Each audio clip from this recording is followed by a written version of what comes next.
Mga Hebreo, Kapitulo 1.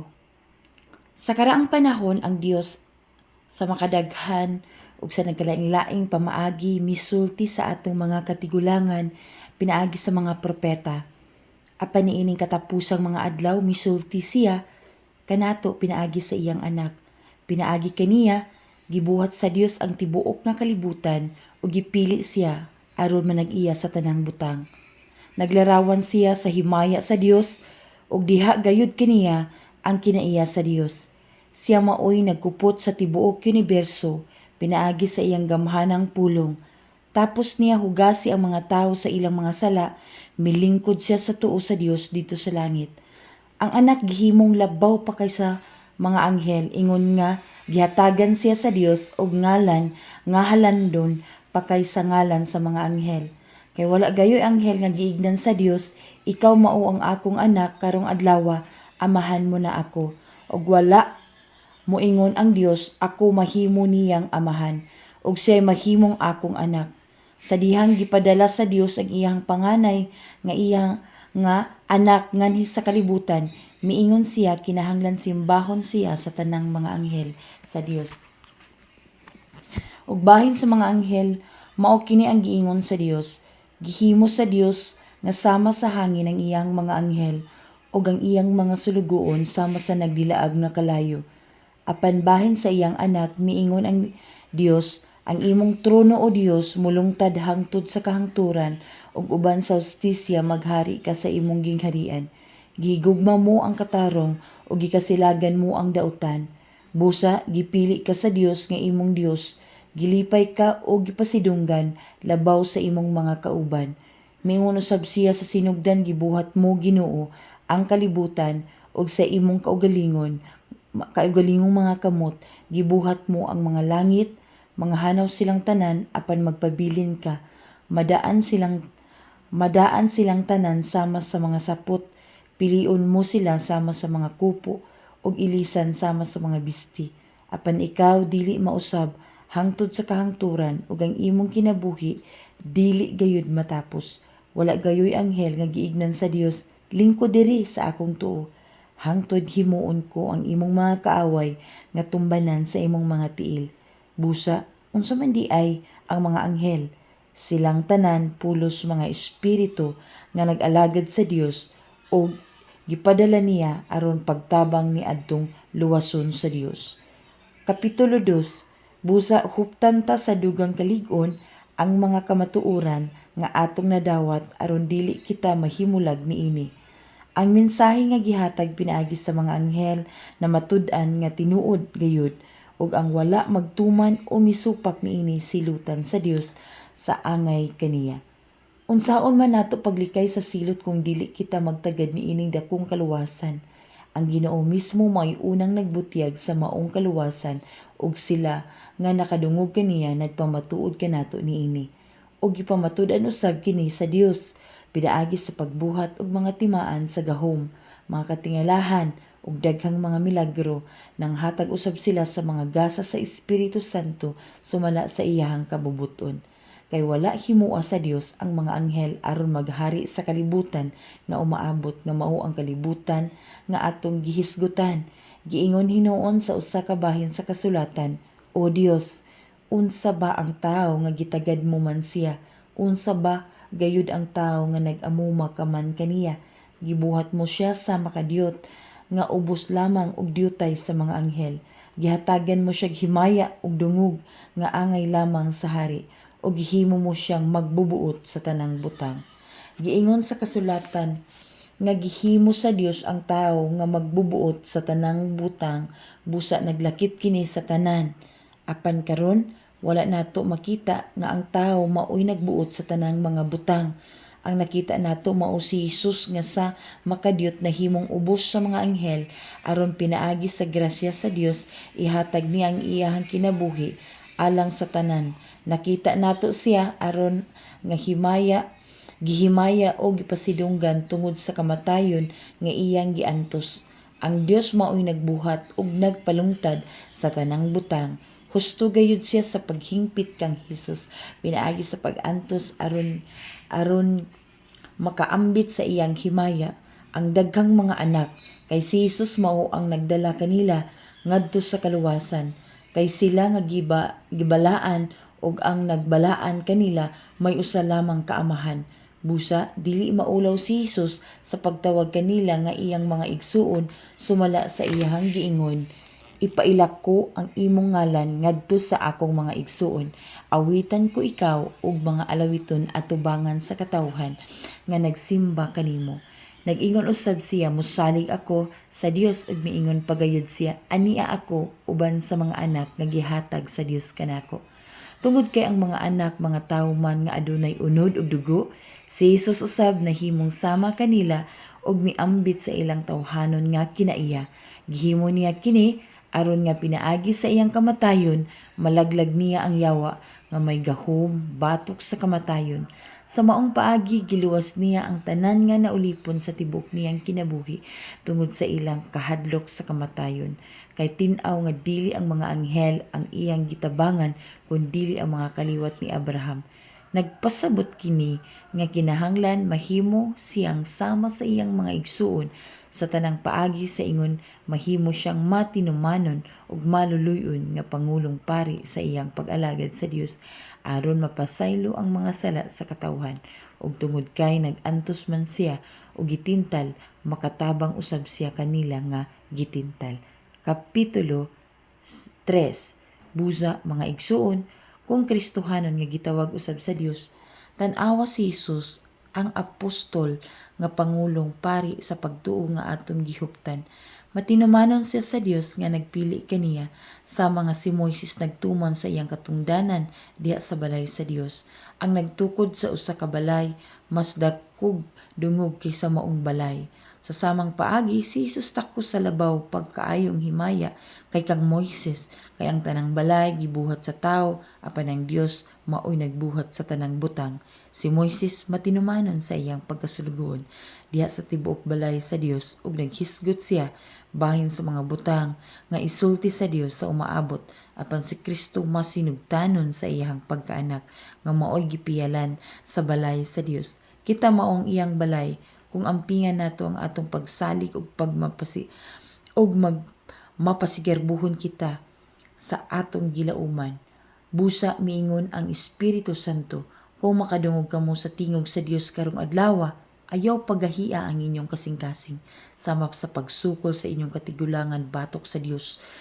Sa adlaw sa pagsulay didto sa kamingawan, didto gitintal ug gisulayan nila ako kung nakita nila ang akong gibuhat sulod sa 40 ka tuig. Busa nasuko ako ni adtong mga tawhana ug miingon ako kanunay silang nagdumili, wala gayud sila makakaton sa akong mga paagi. Napungot ako og nanumpa, dili gayud sila makasulod sa yuta diin ihatag ko unta kanila ang kapahulayan.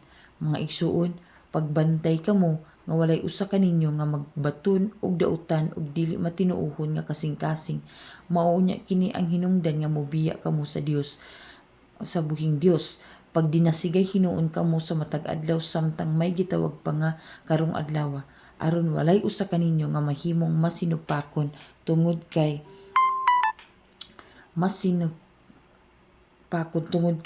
nalimbungan sa sala.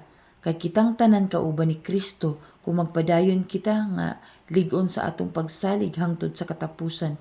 Sumala sa giingon sa kasulatan, kung makadungog kamo sa tingog sa Dios karong adlaw, ayaw paghahiya ang inyong kasing-kasing sama sa pagsukol sa inyong katigulangan batok sa Dios. Kinsabay nakadungog sa tingog sa Dios ug misukol kaniya ang tanan nga gipanguluhan ni Moises sa paggula sa Ehipto.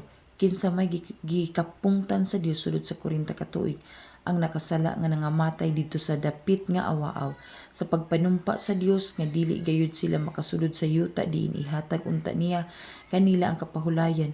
Kinsa may iyang gipasabot ang misukol kaniya, busa nakita nato nga wala sila makasulod kay wala man ni sila mutuo. Kapitulo 4. Busa samtang nagpadayon ang saad sa Dios nga makasulod kita aron makaangkon sa iyang pahulay, magmatngon kita nga walay usak kanato nga mapakya sa pagdawat ni anang maong kapahulayan.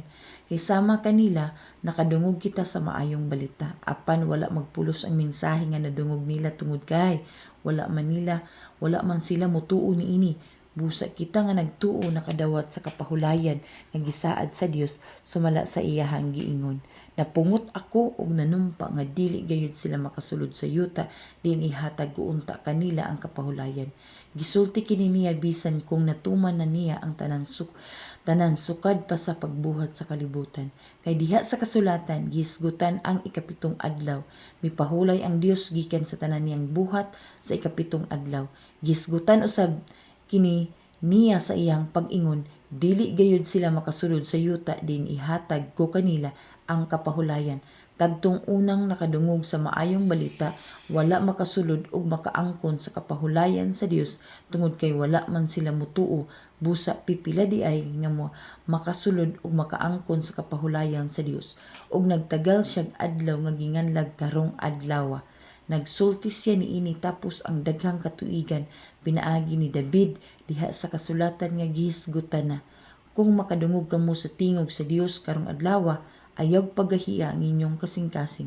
Kay kung nakahatag pa kanilag pahulay si Josue, dili na unta ang Dios maghisgot sa ulahi ug lain pa nga adlaw. Busa dunay adlaw nga pahulay alang sa katawhan sa Dios. Kay bisag kinsa nga makadawat sa kapahulayan nga gisaad sa Dios, mopahulay siya sa iyang mga buhat sama nga mipahulay ang Dios. Busa maninguha kita sa pag-angkon sa gisaad nga kapahulayan aron walay usa kanato nga mapakyas sama sa nahitabo kanila tungod sa ilang pagkamasupilod. Kay ang pulong sa Dios buhi, abtik ug mas hait pa kaysa bisan unsang espada nga duhay sulab. Mudulot kini hangtod sa kinahiladman sa kalag ug sa espiritu, hangtod sa dapit diin nag-abot ang lutahan ug kauyukan. Nag-usisa kini og mga tinguha ug hunahuna sa kasing-kasing sa tawo. Walay butangan at matago gikan sa Dios ang tanan dayag ug makita sa iyang mga mata ug kitang tanan maghatag kaniyag husay sa atong binuhatan. Busa ligunon ta ang atong pagtuo kay duna kitay Pangulong Pari nga halangdon nga atuas sa presensya sa Dios. Siya mao si Hesus ang anak sa Dios, ang atong Pangulong Pari, dili sama sa ubang pari nga dili mobatig kaluoy sa atong mga kahuyang, kundi usa siya ka Pangulong Pari nga gitintal sa tanang paagi sama kanato apan wala gayud makasala.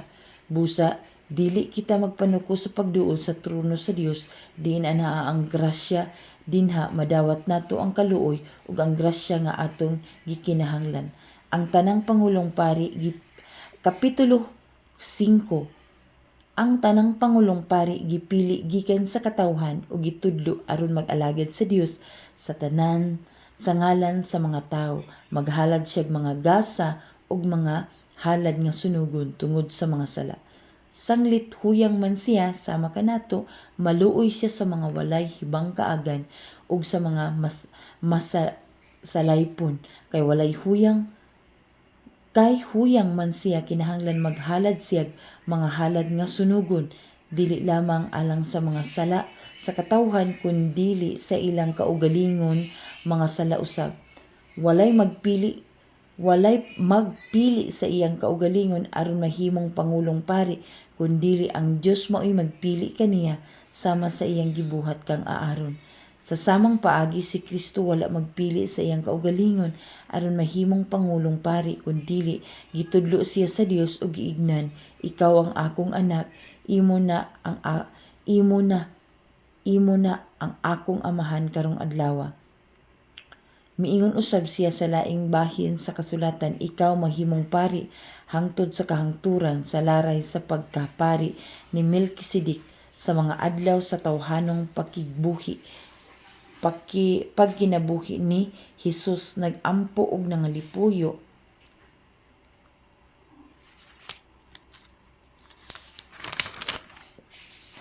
siya uban sa makusog nga pagtuaw ug mga luha ngadto sa Dios nga may gahom sa pagluwas kaniya sa kamatayon.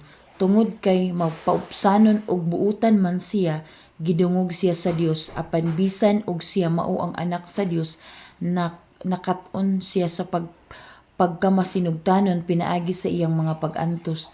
Kay Nahimpit man siya, nahimo siyang tinubdan sa dayon nga kaluwasan alang sa tanan nga masinugtanon kaniya, ug gihimo siya sa Dios nga pangulong pari sa laray ni Melkisedek. Daghan ang atong ikasulti bahin niining butanga, apan lisod kini ipasabot kaninyo tungod kay dugay kaayo kamong makasabot. Dugay na unta kamong nahimo nga mga magtutudlo, apan hangtod karon nagkinahanglan pa kamog magtudlo kaninyo sa unang mga leksyon mahitungod sa mensahe sa Dios. Gahi na unta ang angay ninyong kanon, apan hangtod karon nagkinahanglan gihapon kamo gatas. Ang nagkinahanglang gatas bata pa ug walay kasinatian bahin sa maayo ug sa dautan, apan ang gahing pagkaon alang sa mga hamtong na ug nakabansay ug nakagamit sa ilang igtitilaw aron pag-ila sa kalainan tali sa maayo ug sa dautan. Kapitulo 6. Busa magpadayon kita sa hingkod nga pagtulunan ug dili kita magpabilin sa unang mga ang sa mensahe nga Kristohanon.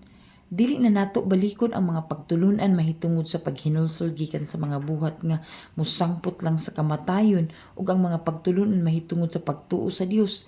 Dili na nato balikon ang pagtulunan mahitungod sa mga bunyag, sa pagpandong sa mga kamot, sa pagbanhaw sa mga patay ug sa paghukom nga walay katapusan, ug buhaton ta kini kung mutugot ang Dios. Dili na gayud makahimo paghinulsol pag-usab kadtong namiya kay kaniadto diha sila sa kahayag sa Dios, nakatilaw sila sa gasa sa langit ug nakaambit sa Espiritu Santo. Nahibalo sila sa maayo ang pulong sa Dios ug nakatagamtam sila sa gahom sa umaabot nga katuigan, apan namiya gihapon sila. Dili na mahimo ang pagbalik kanila sa paghinulsol kay gilansang nila pag-usab ang anak sa Dios ug ilang gipakaulawan at tubangan sa tanan.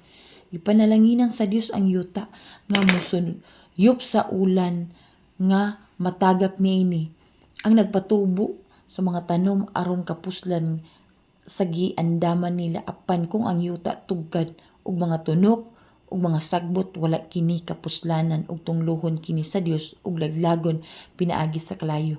Apan mga igsoon, bisan kung nagsulti kami sa ingon niini, wala kami magduha-duha bahin kaninyo na sayod kami nga anaa kaninyo ang maayong mga panalangin. Ang Dios makiangayon, dili siya malimot sa inyong nabuhat o sa inyong paghigugma kaniya nga inyong gipakita diha sa pagtabang o sa pagpadayon sa pagtabang sa inyong Kristohanon. Dako ang among tinguha nga ang tagsa-tagsa kaninyo magpadayon sa inyong kadasig hangtod sa katapusan aron matuman ang mga butang nga inyong gilauman. Dili kami buot nga magtinapulan kamo. Gusto kami nga mahisama kamo ni adtong nakadawat sa gisaad sa Dios pinaagi sa ilang pagtuo ug pailob. Sa pagsaad sa Dios kang Abraham, nanumpa siya sa pagtuman sa iyang gisaad kay wala nay labing pa kaniya. Gigamit niya ang iyang kaugalingon ngalan sa iyang pagpanumpa. Miingon siya, isaad ko kaninyo nga panalanginan ko ikaw ug hatagan og daghang kaliwat. Nagpailob si Abraham ug nakadawat siya sa gisaad sa Dios. Kung ang tao manumpa, gamito niya ang ngalan sa labaw kaniya ug ang manumpa mao'y magtapos sa tanang panaglalis. Buot tinawon pag-ayo sa Dios alang kanila nga mudawat sa iyang gisaad nga dili gayud niya usbon ang iyang tuyo tungod niini gipanumpaan niya ang iyang gisaad. Mao kini ang duha ka butang nga dili mausab. Ang Dios dili mamakak, busa kita nga nakabaton og kasiguruhan uban kaniya nadasig pag-ayo sa pagpabilin nga malig-on diha sa paglaom nga gitanyag kanato.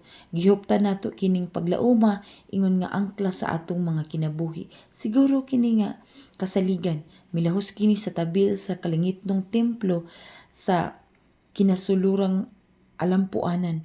Nag-una pagsulod si Hesus didto alang og tanan ug tungod kanato nahimo siyang pangulong pari hangtod sa kahangturan sa laray sa pagkapari ni Melkisedek.